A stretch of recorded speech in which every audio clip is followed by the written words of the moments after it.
Titan sports world cup special के साथ मैं Naveed Khokhar FIFA world cup पे आज बात करेंगे। फीफा वर्ल्ड कप के सनसनीखेज मैचेस के हवाले से बात करेंगे और वहाँ पे खेलने वाले प्लेयर्स की फिटनेस के हवाले से बात करेंगे। आज बात करेंगे राउंड ऑफ 32 के हवाले से, और राउंड ऑफ 32 के बाद प्री क्वार्टर फाइनल के लिए जो क्वालिफाई करने वाली टीम्स हैं अब वो कौन सी टीम्स हैं और जर्मनी के साथ क्या हुआ। हमने देखा मोरक्को आगे निकल आया, जर्मनी रह गया और फ्रांस ने भी मैच जीत लिया। अमेरिकन, कैनेडियन, मैक्सिकन हैं जो वो भी जीत के अपने मैचेस प्री क्वार्टर फाइनल के लिए पहुँच चुके हैं, और बेल्जियम ने सेनेगल को शिकस्त दे दी है। इस पे बात करेंगे। बड़े अपसेट भी हो रहे इस मैच के अंदर। जापान को हमने बाहर जाते हुए देखा और देखेंगे आज के अगले मैचेस के अंदर किस तरह की गेम है वो दिखने को मिलेगी। और फीफा वर्ल्ड कप है जो आहिस्ता आहिस्ता अपनी क्लोजिंग की तरफ भी जा रहा है। आज इस पे भी बात करेंगे। बहुत सारी खबरें हैं जो जुड़ी हैं फीफा के मैदानों से, आज इस पे बात करेंगे। और मेरे साथ यहाँ स्टूडियो में मौजूद हैं और डॉक्टर मोहम्मद सफदर अली साहब, और डॉक्टर साहब हैं जो फिटनेस एक्सपर्ट हैं। सर खुश आमदीद कहते हैं आपको शो में। थैंक यू सो मच जी। मुजाहिदुल्लाह तरीन साहब, करंट रिटायर्ड मुजाहिदुल्लाह तरीन साहब मौजूद हैं और साबिक इंटरनेशनल फुटबॉलर हैं, बट हमारे शोज़ में आप अक्सर नहीं देखते हैं। पाकिस्तान फुटबॉल फेडरेशन का भी बहुत टाइम हिस्सा रहे हैं और पाकिस्तान में फुटबॉल की प्रमोशन के लिए उन्होंने बहुत सारा काम किया है। सर खुश आमदीद कहते हैं आपको शो में। और हमारे साथ मौजूद है साद नासिर, और साद नासिर हैं फुटबॉल एक्सपर्ट हैं। सर खुश आमदीद कहते हैं आपको शो में। Thank you so much. सबसे पहले मैं साद आपकी तरफ आऊँगा और मैच की तरफ बात करेंगे। एक बेल्जियम वर्सेस सेनेगल मैच हुआ और बेल्जियम ने सेनेगल को 3-2 से शिकस्त दे दी। किस तरह देख रहे हैं उस मैच को, किस तरह से रेट करेंगे? सेनेगल आधे से ज़्यादा मैच में जीत की तरफ ही जा रहा था मुसलसल, और आखिरी मोमेंट पे आके कितना ज़बरदस्त मोमेंटम था बेल्जियम के पास कि उन्होंने ना सिर्फ वो 2 गोल का स्कोर बराबर किया बट वो अगले मैच जीत भी गए। जी नबी भाई, जिस आपने बोला बहुत ही शानदार मैच था। One of the best matches of the world cup अभी तक जो हमने देखा है। सेनेगल 2-0 की लीड पे था, आराम से क्रूज कर रहा था विक्ट्री पे, लेकिन उसके बाद बेल्जियम ने थोड़े से कंट्रोवर्शियल डिसीजंस लिए। उनके मैनेजर ने अपने 2 बेस्ट प्लेयर्स को उन्होंने सब ऑफ कर दिया, डोकू को और केविन डी ब्रुयना को। उसके बावजूद उन्होंने जो एंड पे मोमेंटम दिखाया, 2-0 डाउन थे, 86 मिनट पे उन्होंने जाके पहला गोल मारा, फिर इक्वलाइज किया 88 मिनट पे और उस मैच को एक्स्ट्रा टाइम पे लेके गए। और फिर एंड पे जाके एक कंट्रोवर्शियल डिसीजन, काफ़ी लोग कह रहे हैं उसे कि पेनल्टी मिली बेल्जियम को बिल्कुल आखिरी मोमेंट्स पे एक्स्ट्रा टाइम के, जिसको उनके कैप्टन यूरी टिलेमन्स ने गोल मार के बेल्जियम को राउंड ऑफ 16 में पहुंचाया।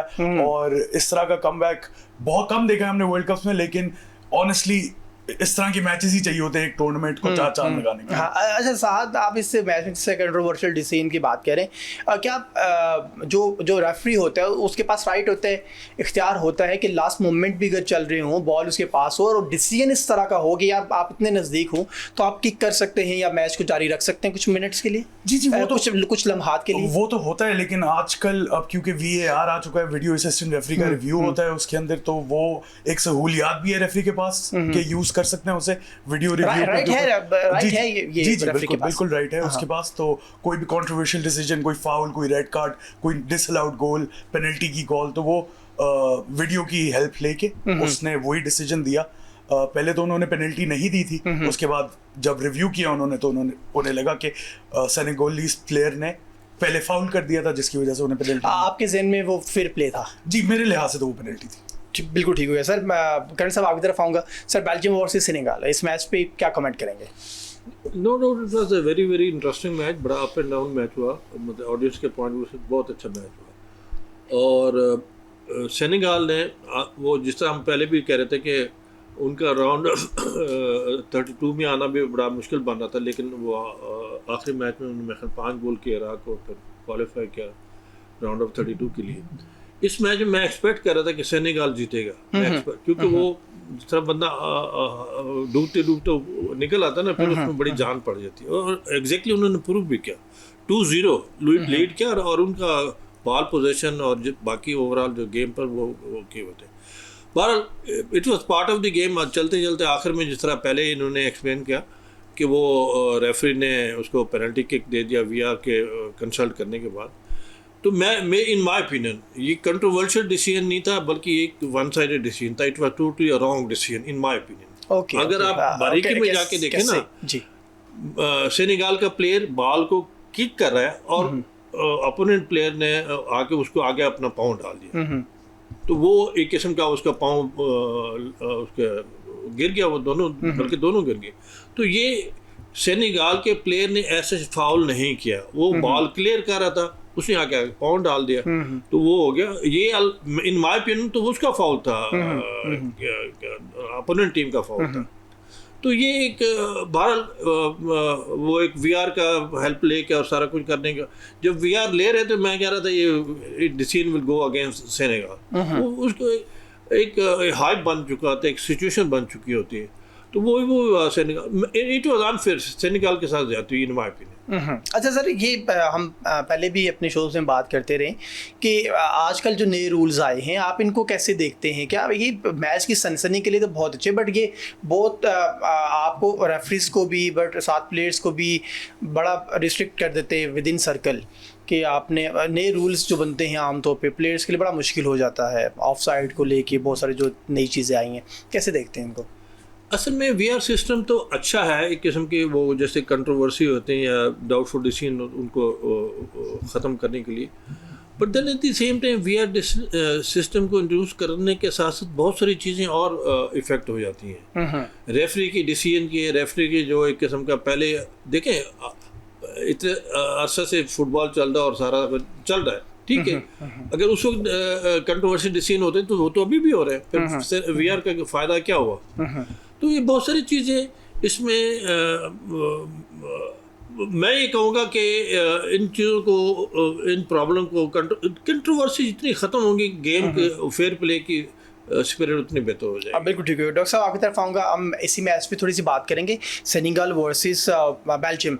इस मैच में जैसे हम बात कर रहे हैं कि शुरुआत में बड़ी मुश्किल थी, आपको कितने की फिटनेस चाहिए होती है? क्योंकि आपका फिटनेस स्टैंडर्ड हाई होगा तो आपका मोमेंटम भी बढ़ेगा ड्यूरिंग मैच, आप इतने सारे प्रेशर को भी ले सकेंगे और फिर आगे भी निकल सकेंगे। फिटनेस स्टैंडर्ड किस तरह के देख रहे हैं आप इस तरह के मैचेस के अंदर कि आप आधे से ज़्यादा टाइम में मैच हार रहे हैं और फिर अचानक से आप आके अटैक बैक करते हैं और आप मैच जीत के निकल जाते हैं? फुटबॉल तो एक वर्ल्ड की फेवरेट गेम है और जब वर्ल्ड कप शुरू होता है तो पूरी दुनिया इस पे फोकस करके बैठी होती है और सारी अच्छी टीम्स आती हैं। तो इन टीम को वर्ल्ड लेवल पे जाके जो फिटनेस लेवल है उसको आप मेंटेन करते हैं और सारी टीम के जो मैचेस हैं उसकी पेस एक ही आपको नज़र आएगी। कोई ऐसी टीम नहीं, बेशक उसकी टेक्निकली वो थोड़ी सी वीक होगी लेकिन फिटनेस आपको नज़र आएगी। दूसरा हमने ये भी देखा वर्ल्ड कप में कि 42 ईयर का प्लेयर भी खेल रहा है और शायद 18-19 ईयर का भी खेल रहा है, तो दोनों की फिटनेस लेवल एक ही है।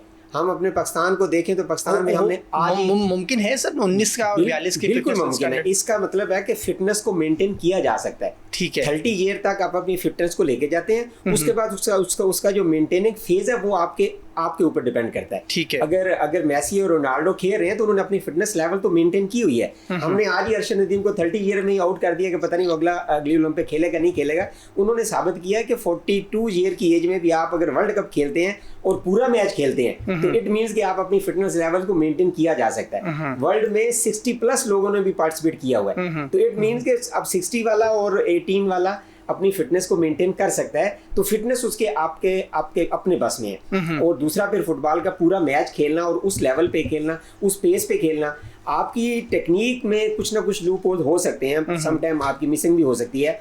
वो कहते हैं ना, जो टीम आपके जो चांस से अवेल कर ले वो आपकी टीम विनर हो जाएगी, जो आपके चांस को लूज करे वो लूजर हो जाएगी। तो फिटनेस पे कोई कंप्रोमाइज नहीं है। फिटनेस आपके अपने हाथ में है, आपके अपनी मैनेजमेंट के हाथ में है। जितने मैचेस आपको ज़्यादा मिलेंगे उतनी आप फिटनेस अपनी मेंटेन रख सकते हैं। ठीक है सर, ये बोस्निया वर्सेस अमेरिका, अब मैच 2-0 से अमेरिका ने जीत लिया है, कैसे रेट करेंगे इस मैच को? देखिए, एक तो यूएसए होस्ट नेशन है, सबसे पहले तो उनके पास उनकी फैन का जो पूरा जज्बा होता है वो उनको वैसे ही आगे लेके जाता है। हाँ। और फिर यूएसए बहुत अच्छी फुटबॉल भी खेल रही है। उसके अंदर भी एक कंट्रोवर्शियल डिसीजन कह रहे हैं सारे, उनके स्ट्राइकर बैलेगन को रेड कार्ड मिला है, जिस तरह वो कह रहे हैं कि पहले मेसी ने भी इस तरह का किया था लेकिन उसे रेड कार्ड नहीं मिला था। तो यूएसए वाले फैंस काफ़ी ज़्यादा उस पर डिसअपॉइंटेड है कि अगले राउंड में अब वो अवेलेबल नहीं होगा क्योंकि उसे रेड कार्ड मिला है। सुनने में आया है कि अब वो अपील करेंगे उसके रेड कार्ड को और वापस रिवर्स होना तो बहुत मुश्किल है। So USA will be without their star striker for the next match. लेकिन जिस तरह का यूएसए फुटबॉल खेल रही है throughout this world cup, बहुत चांसेस हैं उनके आगे जाने के, तो क्वार्टर फाइनल्स में जगह बनाने के उनके काफ़ी ज़्यादा चांसेस हैं। ठीक हो गया। कह रहे हैं अमेरिकन वर्सेस बोस्नियन मैच में, इस मैच में जहाँ पे आपको एडवांटेज होता है कि वो जैम पैक वो सारा स्टेडियम था और फ्रांसिस्को का, सैन फ्रांसिस्को का। तो वहाँ पे प्रॉब्लम भी तो होती ही है, आप होम क्राउड के सामने खेलना यकीन थोड़ा मुश्किल भी होता है आई थिंक। नहीं, मेरे लिहाज से वर्ल्ड कप जैसे इवेंट में तो जो क्राउड होता है ना वो आपका 12th मैन बन जाता है। ये हमने बहुत दफ़ा देखा है, सिर्फ और सिर्फ होस्ट नेशंस उन्हीं की बेस पे, अपने फैंस की बेस पे आगे तक चले जाते हैं। 2002 में south Korea versus Japan, south Korea और जापान में हुआ था वर्ल्ड कप, वहाँ पे साउथ कोरिया सेमीफाइनल में पहुंची थी for the first time in their history, and that was mainly due to their home advantage. अभी भी अगर देखें तो यूएसए, कनाडा, मेक्सिको आप देखें तो तीनों जो है वो राउंड ऑफ 16 में अपनी जगह बना चुकी हैं, और वो भी मेरे लिहाज से तो इसी बेसिस पे है, क्योंकि अगर वैसे उनकी वेटेज देखें बाकी नेशंस के अकॉर्डिंगली तो वो इतनी पावर हाउसेस नहीं है फुटबॉल की, लेकिन due to their fans behind them वो राउंड ऑफ 16 में अपनी जगह बना चुके हैं। अच्छा, ये जो अगला मैच है प्री क्वार्टर फाइनल के अंदर अमेरिकन वर्सेस बेल्जियम, इस मैच को कैसे रेट करेंगे? देखिए, बेल्जियम की एक गोल्डन जनरेशन आई थी 2018 और 2022 में, और वो सेमीफाइनल्स तक भी पहुंचे थे 2018 में, लेकिन उन्होंने वो जो सारे प्लेयर्स हैं ना उनके, ईडन हैजार्ड, अब केविन डी ब्रुयना उनका one of the best players ever है, वो एजेड हो चुके हैं, सो वो उस वाले लेवल पे नहीं है जो पहले होते थे। आई थिंक यूएसए जिस तरह का मोमेंटम लेके आ रही है, अनबीटन है, सॉरी वो टर्की से एक मैच हार गए थे, लेकिन बहुत ज़्यादा अच्छे मोमेंटम में आ रहे हैं वो, और with their fans behind them, I think USA will B favourites for this. Sir, अब बोस्निया वर्सेस अमेरिकन के 2-0 का मुकाबला, और ये अमेरिका जीता है। नहीं, अमेरिका बहुत अच्छा खेला डिस्पाइट द फैक्ट वो मेरे ख्याल में लास्ट 20-25 मिनट तो विदाउट मतलब 10 प्लेयर से खेले। हाँ, वो रेड कार्ड होने की वजह से, तो ये भी बड़ा एक वो कहते हैं ना टीम में एक डेप्थ है कि 10 प्लेयर्स के साथ वो खेल के और एक कम्पिटिटिव मैच खेल के फिर अल्टीमेटली वो जीते भी। तो वो इसमें देयर इज नो डाउट, मतलब मैं मेरे ख्याल में for the first time American team को इतना अच्छा खेलता देख रहा हूँ। इतना अच्छा मैंने कभी किसी वर्ल्ड कप में अमेरिकन टीम को खेलते नहीं देखा। तो लगता तो ये कि आगे भी चल के, और इनकी परफॉर्मेंस रोज़ बरोज़ बेहतर होती जा रही है। टीमें चूँकि आगे बड़ी कम्पिटिटिव, बड़ी टफ टीमें आएंगी, तो उसके लिए अमेरिका के लिए है अभी, बट डेफिनेटली जैसे इन्होंने कहा, साद ने कहा कि उनका जो एक रेड कार्ड हुआ है वो प्लेयर बड़ा अच्छा प्लेयर था, स्ट्राइकर जो था, तो उसकी कमी तो डेफिनेटली होगी। लेकिन मैं हमेशा अपने प्रोग्राम में कहता रहता हूँ कि टीम अच्छी कोच या अच्छी टीम वो होती है जिसका बेंच अच्छा हो। अगर इनके पास बेंच में अच्छे प्लेयर्स हैं, उसके सब्स्टिट्यूट है, तो हो सकता है ये टीम खड़ी हो जाए। लेकिन अच्छा प्लेयर आउट होने से सिर्फ एक प्लेयर की वजह से भी टीम हार जाती है। ये एक आपका एक, लेकिन सर इस वर्ल्ड कप में हमने देखा है, अब स्पेशली अगर यूरोपियन फुटबॉल को देख लें तो वहाँ पे आपके पास बेंच के ऊपर 4-4, 5-5 उस स्टैंडर्ड के प्लेयर्स बैठे हुए होते हैं कि अगर आपने 4-5 प्लेयर्स को रिप्लेस करना है तो सेम टाइम में आप उनको रिप्लेस कर सकते हैं। As a coach, as a manager, जो सबसे बड़ी रिस्पॉन्सिबिलिटी मैं समझता हूँ, ठीक है वो 11 तो हर कोच ने तैयार करने होते हैं, लेकिन मैं हमेशा फोकस करता हूँ कि मेरा बेंच पर जो प्लेयर है वो भी उतने इक्वली गुड हो। और ये नहीं कि एक प्लेयर की रिप्लेसमेंट एक प्लेयर, मैं हमेशा ट्राई करता था कि एक प्लेयर के लिए 2-2, 3-3 रिप्लेसमेंट होनी चाहिए, तो फिर आपकी डेप्थ बनती है, फिर आपकी टीम में स्ट्रेंथ आती है, और फिर वो कोच अपने प्लेयर्स को किस वक्त कहाँ कैसे इस्तेमाल करके सब्स्टिट्यूट। मैं तो बल्कि कहता हूँ कि आजकल के जो कंपटीशन मैचेस हैं, जिस तरह वर्ल्ड कप आजकल चल रहा है, वही टीम जीतेगी, और पहले दिन से मैं कह रहा हूँ वही टीम जीतेगी जिसका बेंच स्ट्रॉन्ग होगा, जिसका कोच इतना कैपेबल होगा कि अपने बेंच के प्लेयर को किस वक्त कैसे इस्तेमाल करता है। ये सबसे बड़ी, मैंने पहले दिन से कहा, तो अभी भी एक प्रूफ भी हो गया, और it is going to be proof further. और अगर आपको याद हो तो मैंने पहले दिन कहा था कि मुझे लगता है कि फ्रांस की टीम जीतेगी, बेसिकली बिकॉज फ्रांस का बेंच बड़ा स्ट्रॉन्ग है। ठीक है। फिर उनका कोच लास्ट वर्ल्ड कप में वो कोच था, वो तो कहते हैं ना कि एक पेनल्टी किक पर हार गए। अगर आपको याद हो तो लास्ट वर्ल्ड कप में फ्रांस 2-0 से हारा था अर्जेंटाइन से, क्योंकि मैंने फ्रांस को बिड किया हुआ था कि वो जीतेगा, तो मुझे बड़े लोग कह रहे हैं कि अभी तो तेरी टीम 2 गोल से हार रही, तो अभी तो आप चेंज कर लेना थे। मैंने कहा नहीं, फ्रांस जीतेगा। फिर भी मैं कहता था फ्रांस जीतेगा, और अल्टीमेटली वही हुआ। फ्रांस ने 2-0 से 2 ईच किया, फिर मेरे ख्याल 3 ईच के हुआ, और अल्टीमेटली पेनल्टी किक, जो पेनल्टी किक्स हैं, तो फिर मैंने कहा जी अभी मैं नहीं कह सकता कि कौन जीतेगा, वो तो एक लक भी कह लें, चांस भी कह लें, जिस तरह होता है। तो इसलिए टीम वही जीतेगी जिसका बेंच स्ट्रॉन्ग हो। सर डॉक्टर साहब बेंच की बात कर रहे हैं तो बेंच पे आप क्या समझते हैं फुटबॉल में बेंच कितना स्ट्रांग होता है, होना चाहिए आपका? मैं जैसे हम बात कर रहे हैं कि इस फुटबॉल में हमने देखा कि आपके और स्पेशली अगर यूरोपियन साइड को देख लें तो मल्टीपल साइड्स ऐसी मौजूद हैं जहाँ पर 11 के साथ में कम से कम 4 या 5 प्लेयर ऐसे मौजूद होते हैं कि अगर उनमें से 11 में से आधी टीम चेंज करनी पड़े तो आपकी फुल स्ट्रेंथ के साथ आप फिर भी मैदान के अंदर मौजूद होते हैं। देखिए, जब आप वर्ल्ड कप का मैच खेलने जाते हो फिर आप अपनी बेस्ट टीम लेके जाते हैं। बेस्ट का मतलब ये है कि आपका अगर कप्तान है तो जो आपका लास्ट मैन है तो वो भी उसके इक्वल होना चाहिए। फिर ये कि फुटबॉल के मैच में रेड कार्ड हो सकता है, बात का कोई इंजरी ऐसी हो सकती है कि वो मैच नहीं नेक्स्ट खेल सकता है, उसकी रिप्लेसमेंट अगर वीक होगी तो आपकी टीम का भी ग्राफ नीचे आएगा। आपने जो रिप्लेसमेंट रखनी है वो भी उसी लेवल की रखनी है, उसमें फिटनेस भी उतनी हो, टेक्निकली भी उतना स्ट्रांग हो, ताकि आप तब जाके आपकी टीम वर्ल्ड कप का मैच या इतना बड़ा मैच जीतेगी। तो इस लिहाज से बेंच, वही सर ने जिस तरह कहा कर्नल साहब ने, कि जिस टीम का बेंच स्ट्रांग होगा वो टीम के चांसेस जीतने के ज़्यादा, इसलिए कि अगर कोई भी उसके साथ मिस हैप होता है तो वो अपने मिस हैप को कवर करने के लिए अपने बेंच से जो भी प्लेयर टीम में इंक्लूड करेगी तो वही आपका प्लेयर परफॉर्म करेगा और आपकी टीम को बेहतर चांस वो दे सकता है। साथ इंग्लैंड वर्सेस कांगो, ये मैच इंग्लैंड ने जीता है और था भी कि शायद इंग्लैंड मैच जीतेगा, वो हॉट फेवरेट करार दिया जा रहा था। इस मैच को कैसे देखेंगे? देखिए, सबसे पहले तो दाद देनी चाहिए कांगो को, बहुत अच्छा खेलें, कोई एक्सपेक्ट नहीं कर रहा था उनसे कि वो इस तरह की परफॉर्मेंस लेके आएंगे। 1-0 वो लीड कर रहे थे और काफ़ी देर तक वो लीड कर रहे थे। वो तो master class bye Harry Kane for England, one of the best strikers in the world, उसने आके 2 गोल मारे। इंग्लैंड का थोड़ा सा ये है कि जब उनकी गेम फ्लो नहीं कर रही होती ना तो वो फंस जाते हैं। फिर उनकी डिफेंस भी इतनी स्ट्रांग नहीं है जितनी बाकी टीमों की है, जिसकी वजह से जो DR कॉन्गो है उन्होंने काफ़ी ज़्यादा उन्हें मसले डाले। लेकिन at the end of the day individual brilliance by England and some good substitutions by their manager Thomas Tuchel, जिसको मैं बहुत हाईली रेट करता हूँ। उन्होंने वही जिस तरह अभी कई साहब बात कर रहे थे, बेंच बड़ी स्ट्रांग होनी चाहिए। सब्स्टिट्यूट्स उन्होंने किए, अपने स्ट्रॉन्ग प्लेयर्स लेके आए, थोड़ा सा उन्होंने टैक्टिक्स चेंज की और उसकी वजह से इंग्लैंड केम बैक एंड 2-1 उन्होंने जीता अपना मैच। और कमिजरेशंस टू कॉन्गो, बहुत अच्छा खेले लेकिन उस तरह की परफॉर्मेंस एंड पे ना आ सकी, England were just too strong for them. ठीक है सर, ये कैसे देखेंगे आप इस मैच को?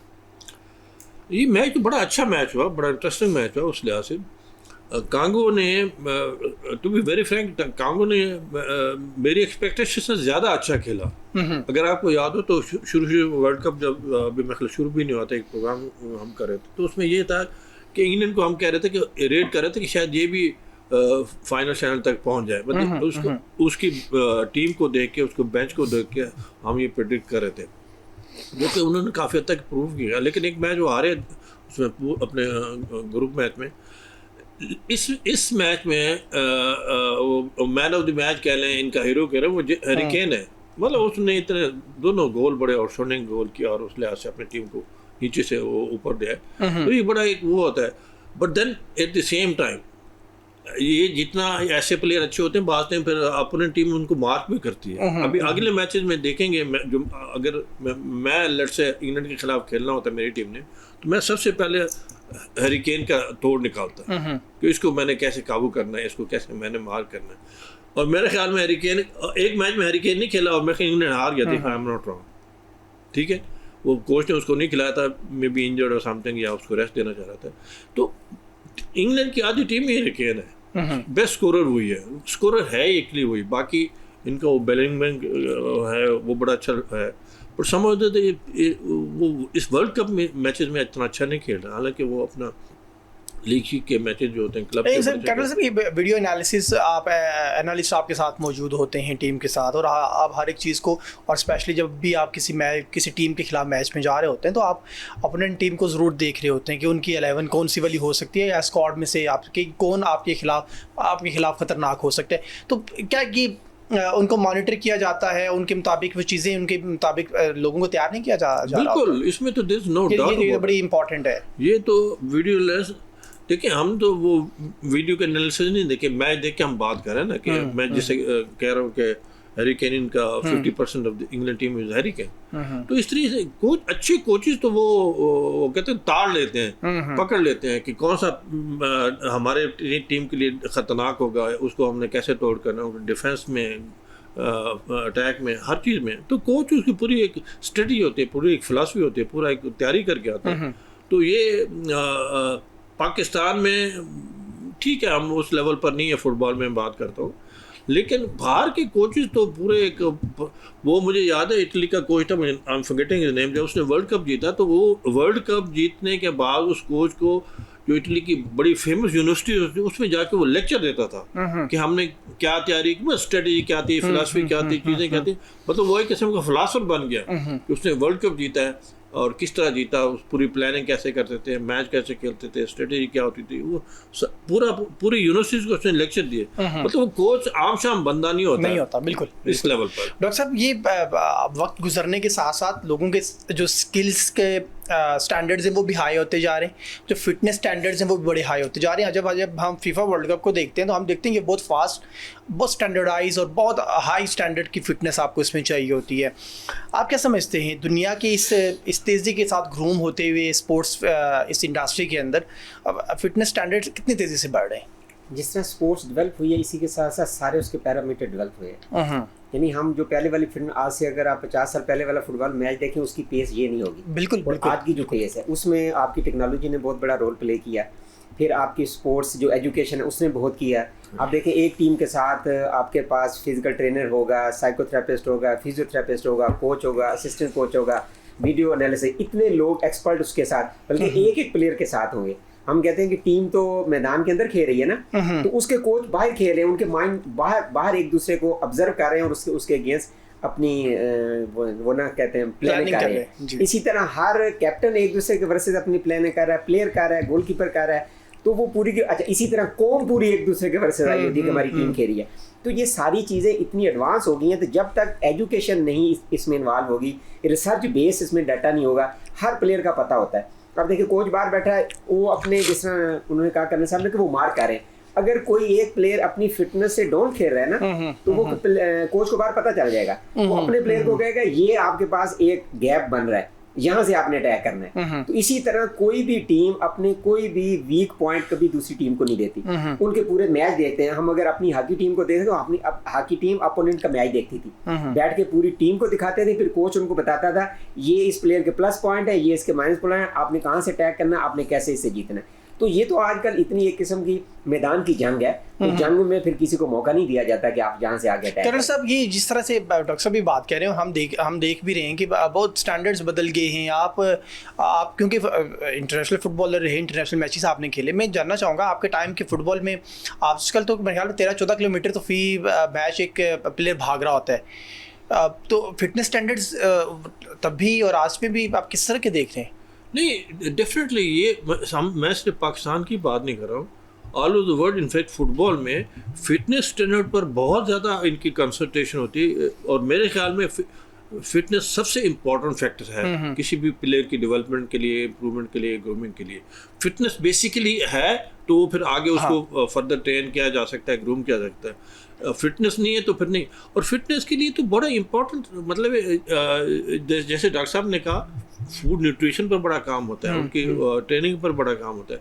और जैसे मैं तो हम थोड़ा सा अभी भी वो पुराने दौर में ही चल रहे हैं ना, मैं तो कहता हूँ ट्रेनिंग और फिटनेस से ज़्यादा रेस्ट ज़रूरी है। हमारे प्लेयर्स का सबसे बड़ा मसला ये था, मैं पाकिस्तान की बात करता हूँ, वो ट्रेनिंग श्रेनिंग करने के बाद वो शाम को जहाँ फिर रहा होगा बाजारों में आगे पीछे, ये तो नहीं होता ना, या वीकेंड चला जाएगा, ये नहीं होता है। ये तो पक्का एक, वो कहते हैं ना, एक मिनट का टाइम प्रोग्राम बन के, और वो डॉक्टर साहब वाली बात बिल्कुल सही है, एक ही प्लेयर पर इंडिविजुअल काम होता है। ये नहीं कि हम 4-5 को एक ही डाइट दे के, एक ही चीज़ दे के, एक ही ट्रेनिंग करा के उसमें फिट किया जाए या ठीक है टीम के लिए तैयार किया जाए। एक प्लेयर पर बड़ी कंसंट्रेशन से काम होता है। इसलिए आपने देखा होगा कि अगर वो एक टीम है तो उसके टीम के साथ ऑफिशियल भी जो है ना 15 ऑफिशियल्स होते हैं, वो हर ऑफिशियल का अपना अपना काम होता है। इसलिए नंबर ऑफ ऑफिशियल हमेशा हर टीम के साथ बहुत ज़्यादा होते हैं, ताकि टीम, और वो ये नहीं कि सिर्फ मैचेस, और जैसे हमारे मुल्क में होता है कि खेलते कोई खेल कोई और होता है, ऑफिशियल कोई और होता है, ट्रेनिंग किसी और होता है, टीम के साथ 2-4 ऐसे बंदे चले जाते हैं। वो तो टीम के साथ कई सालों से लगे होते हैं, और वो अपने डिपार्टमेंट के लिहाज से अपना काम करते हैं, तैयारी करते हैं। बिल्कुल ठीक हो गया। अब मैं ज़रा ब्रेक पे जाना होगा। नाज़रीन, बात कर रहे हैं फीफा वर्ल्ड कप के हवाले से, और राउंड ऑफ 32 के मैचेस जा रही हैं, और अभी ब्रेक पे जाएंगे, ब्रेक से वापस आएंगे, बात करेंगे फीफा वर्ल्ड कप में प्री क्वार्टर फाइनल के लिए कौन सी टीम्स ने क्वालिफाई किया, और सेमीफाइनल में या क्वार्टर फाइनल के अंदर आती हुई कौन सी टीमें नज़र आती हैं। वक्त ब्रेक का हमारे साथ रहिए।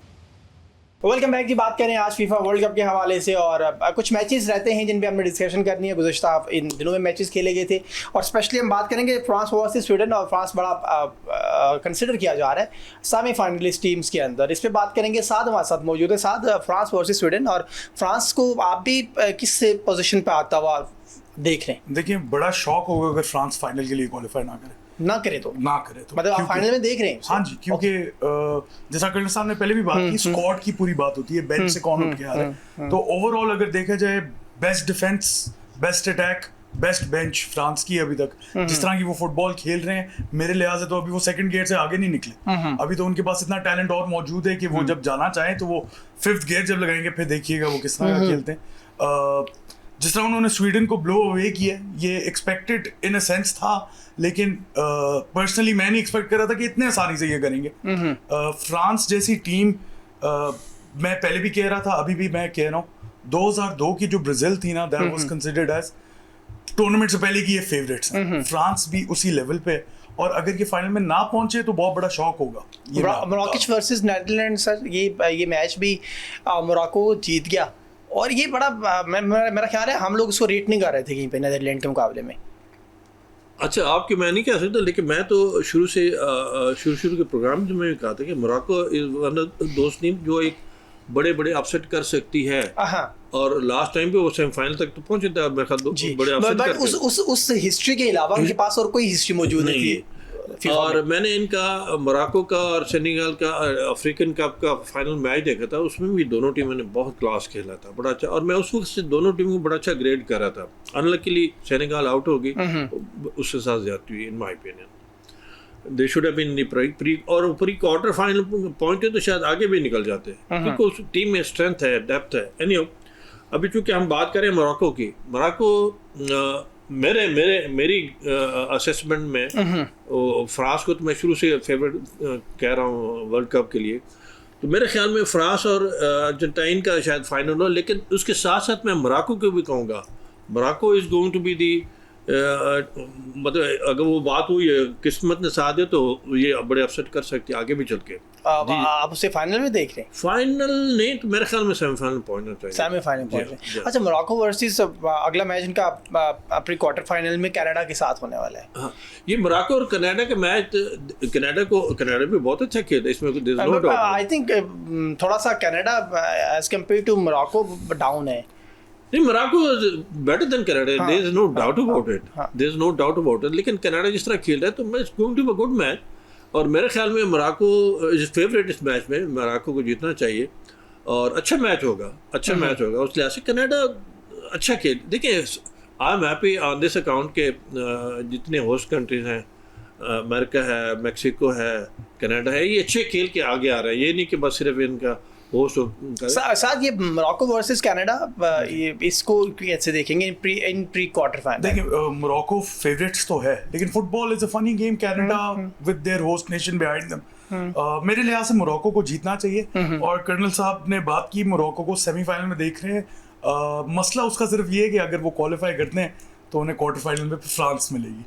फ्रांस और मोरक्को का मैच पड़ेगा तो फिर और आप फ्रांस को फाइनल में देख रहे हैं, फ्रांस तो फिर मोरक्को को पास करना पड़ेगा। देखिए, फ्रांस से अगर मोरक्को आ जाती तो मेरे हिसाब में वो किस्म का फाइनल आ रहा है। अच्छा, चले सर, मैं किस तरह से देख रहे हैं आप? मैं फिर से बात करूंगा, कुछ टीम्स इन वर्ल्ड कप में हमने पहली बार देखी, जैसे आप एक्वाडोर की बात कर लें, छोटे से जजीरे से उठ के आए हुए वो कुछ अफ्रीका की टीम्स यहाँ पे बड़ा अपसेट कर दी उन्होंने आके। और वर्ल्ड कप में 48 टीम्स आई हैं, तो उस लिहाज से टीमों का ज़्यादा हमें मैच देखने को मिले। जहाँ एक स्ट्रॉन्ग टीम थी तो उसके मुकाबले में एक वीक टीम भी थी, लेकिन वो वीक टीम हमसे तो फिर भी बहुत बेहतर थी। हम वर्ल्ड कप के हवाले से कह रहे थे वीक टीम थी, लेकिन ये एक अच्छा उन्होंने चांस दिया फीफा ने कि चलें दूसरी टीम्स में ज़्यादा, जितनी टीमें जितने आप इंटरनेशनल मैचेस खेलेंगे उतना आप ज़्यादा लर्न करेंगे। तो इस लिहाज से वो अगर वो इस तरह जिस तरह ईरान के बारे में कह रहे हैं कि उन्होंने इस बार बहुत अच्छा किया, गो उन्होंने सारे मैचेस इक्वल खेले, लेकिन फिर भी आपने वर्ल्ड कप में जाके ये आपकी फिटनेस का पता चलता है, आपकी टेक्निक का पता चलता है, फिर आपने कोचिंग कहाँ की। तो जैसा कर्नल साहब ने कहा कि ये कोई दिनों की बात नहीं है, ये सालों कोच आपके साथ एंगेज रहते हैं और आपका टेम्परामेंट का उनको पता होता है, पर्सनैलिटी का पता होता है, कौन सा प्लेयर किस वक्त बेहतर परफॉर्म कर सकता है। तो ये सारी चीज़ें वो टीमों की जानते होते हैं फिर आपकी डाइट है, आपकी ट्रेनिंग है, आपका रेस्ट है। जब ये तीनों ट्राइएंगल में से कोई एक चीज भी मिस होगी तो आपकी फिटनेस जो है वो ना कंप्रोमाइज होगी। तो इन तीनों टीमों पे तीनों कंपोनेंट पे आप वर्क करेंगे तब जाके हम अपने फिटनेस लेवल्स को मेंटेन रख सकते हैं। और दूसरा, मैंने आपको पहले भी कहा कि हमने साबित किया कि जहाँ एक यंग प्लेयर खेल रहा है 18-19 ईयर का, वहाँ 42 का भी खेल रहा है, तो उन्हें अपनी फिटनेस लेवल को इस स्टैंडर्ड तक लेवल तक मेंटेन किया है तो वो अपने मैच खेल रहे हैं जाके वर्ल्ड लेवल पे। बिल्कुल ठीक है। साथ Brazil versus Japan, Asian champion हार गया। ब्राज़ील तो ब्राज़ील है ना फिर। जापान बहुत अच्छी टीम है, बहुत उन्होंने अब उनका जो 100 ईयर का प्लान है फुटबॉल को डेवलप करने का, अभी तो 1/3 देयर वे ओवर देयर। थोड़े से अनलकी ये रहे कि उन्हें ब्राज़ील का सामना करना पड़ा। ब्राज़ील ऑब्वियसली जापान बहुत अच्छा खेली थी, 1-0 जीत रही थी। सेम ब्राज़ील जिस तरह की वो टीम है, उन्होंने 1-1 किया और फिर लास्ट मोमेंट में जाके उन्होंने 2-1 करके वो मैच जीते। और मैच तो बहुत ज़्यादा अच्छा था। मैं ज़्यादा एक्साइटेड हूँ ब्राज़ील का अगला मैच नॉर्वे के खिलाफ, वो प्री क्वार्टर फाइनल का बहुत शानदार मैच वो भी होने वाला है। सो ब्राज़ील इज ऑब्वियसली जिस भी टूर्नामेंट में आती है, they are one of the favourites, क्योंकि उनकी हिस्ट्री इस तरह की। तो ये एक्सपेक्टेड रिजल्ट है मेरे लिहाज। ब्राज़ील वर्सेस नॉर्वे इन प्री क्वार्टर फाइनल, उसमें रिजल्ट्स क्या दिखते हैं? मेरे लिहाज से Brazil should win. Norway is a very good team, लेकिन स्टिल ब्राज़ील के पास वो हिस्ट्री, वो प्लेयर्स उस कैलिबर के हैं। अभी तो नेमार को हमने नहीं देखा, वो आएगा 15-20 मिनट वो भी खेलेगा उसकी फिटनेस के अकॉर्डिंगली, तो वो गेम चेंजर्स हैं उनके पास। Norway no doubt very good, Erling Haaland, Martin Odegaard बहुत अच्छे प्लेयर्स हैं, लेकिन Brazil overall team is a much better team. Norway versus Brazil sir in quarter final.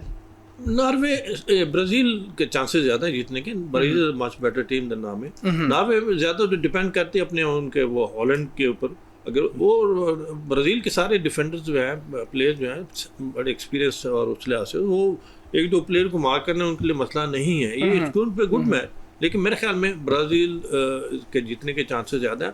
हाँ, आपने अभी बात हम कर रहे थे ब्राज़ील और जापान के मैच। हाँ, इन मैच से पहले मैंने किसी प्रोग्राम में कहा था कि मुझे तो एक अपसेट होता हुआ नजर आ रहा है। अच्छा।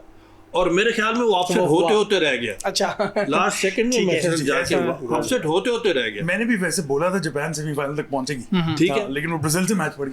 और इन्होंने बिल्कुल सही कहा। जापान तो 100 साल प्रोग्राम पर चल रहे हैं ना।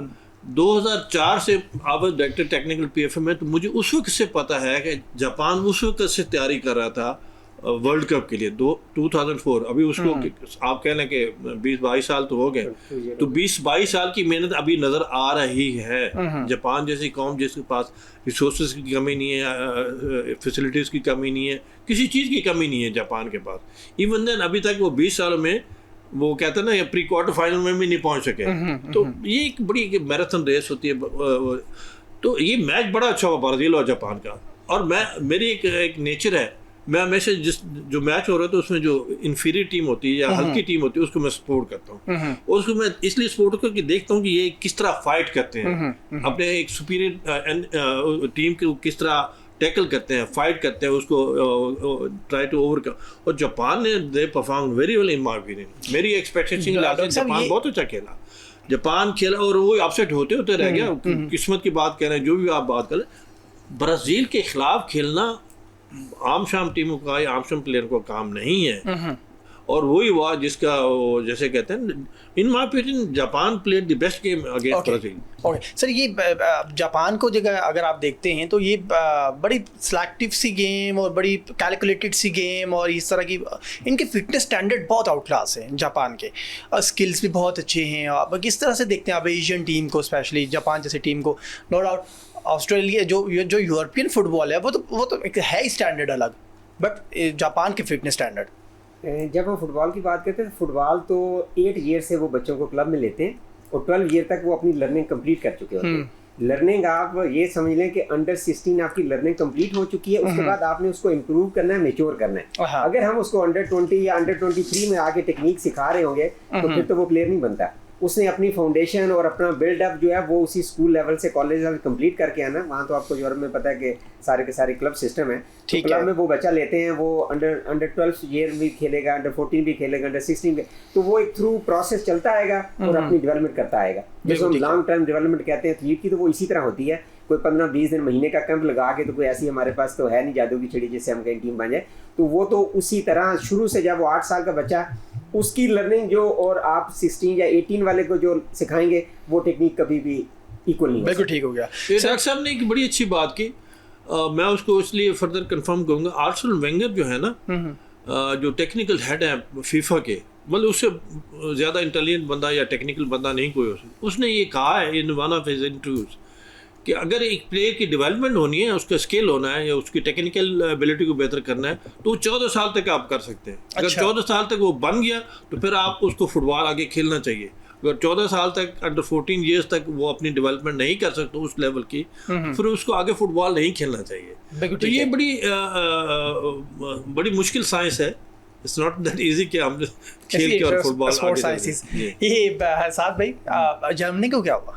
जर्मनी का शौक हो गया सर, शौक हो गया। मजा है, मुझे तो बहुत अच्छा लगा था। अभी कर्नल साहब ने बात की, जर्मनी वालों से पूछो उनको कितना मजा है। सही बात है। कर्नल साहब ने जितना बात की, हमेशा इंफीरियर टीम, अंडरडॉग जो होते हैं उनको सपोर्ट करने में मजा आता है। तो जर्मनी के साथ वही हुआ। मुझे थोड़ा सा जर्मनी का इशू ये नजर आया इस दफा, चले ठीक है वो वाले क्वालिटी के प्लेयर्स तो नहीं रहे इनके पास।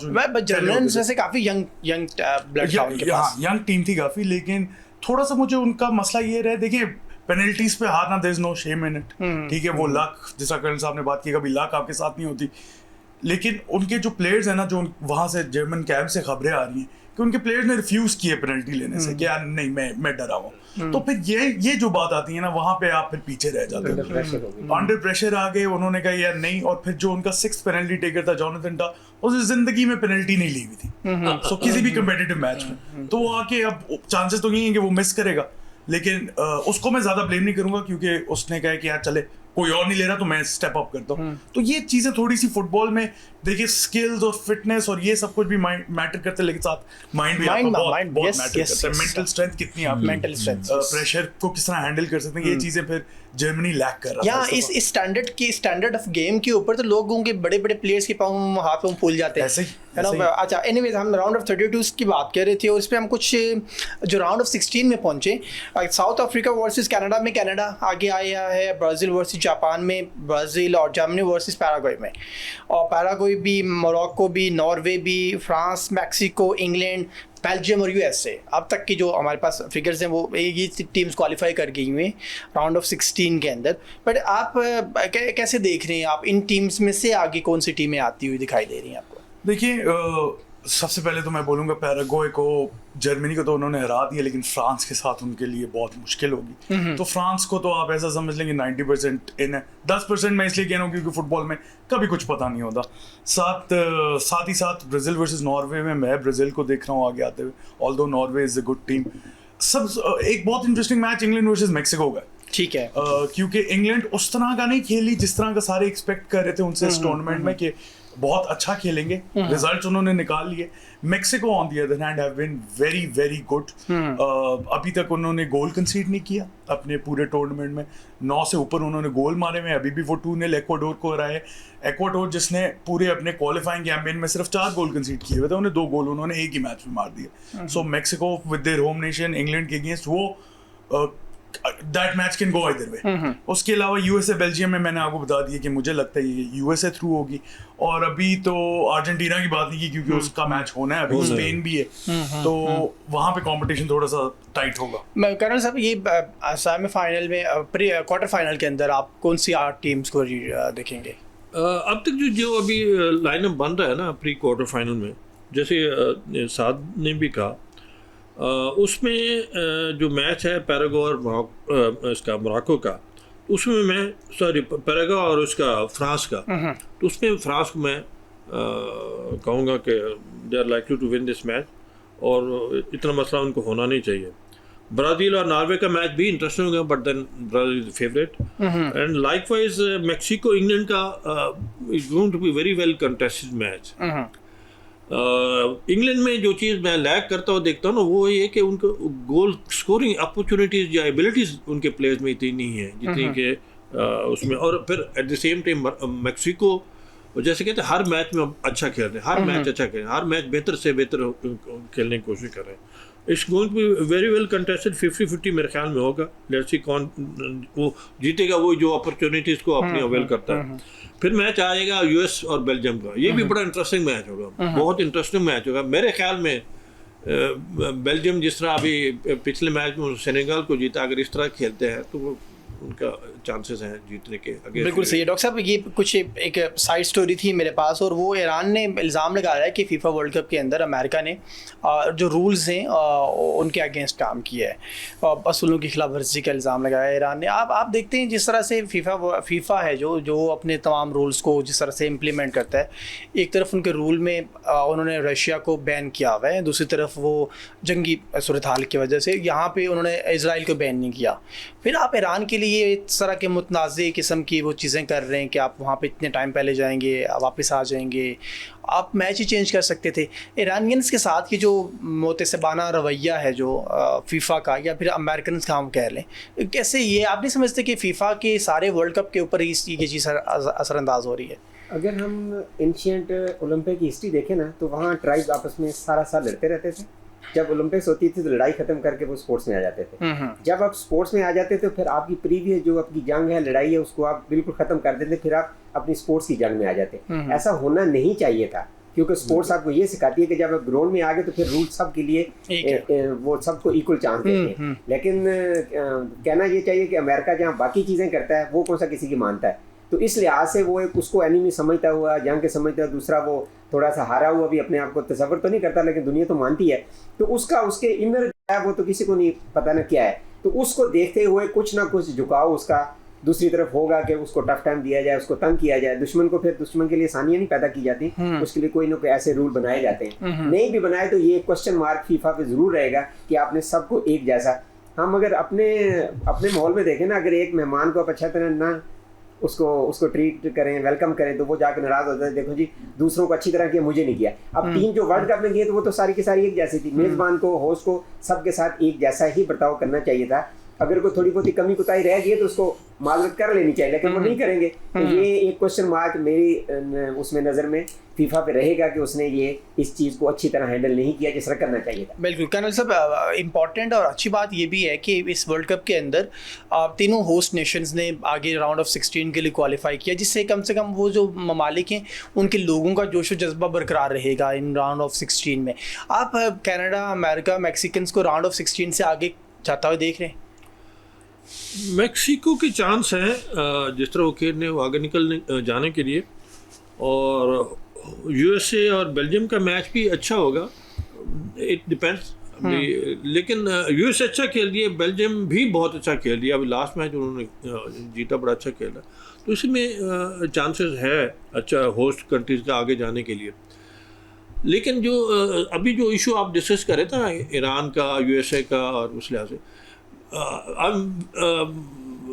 because of this issue, because of Iran issue, जो इन माई ओपिनियन यूएसए ने मिस हैंडल किया है, इनको इस तरह नहीं करना चाहिए था।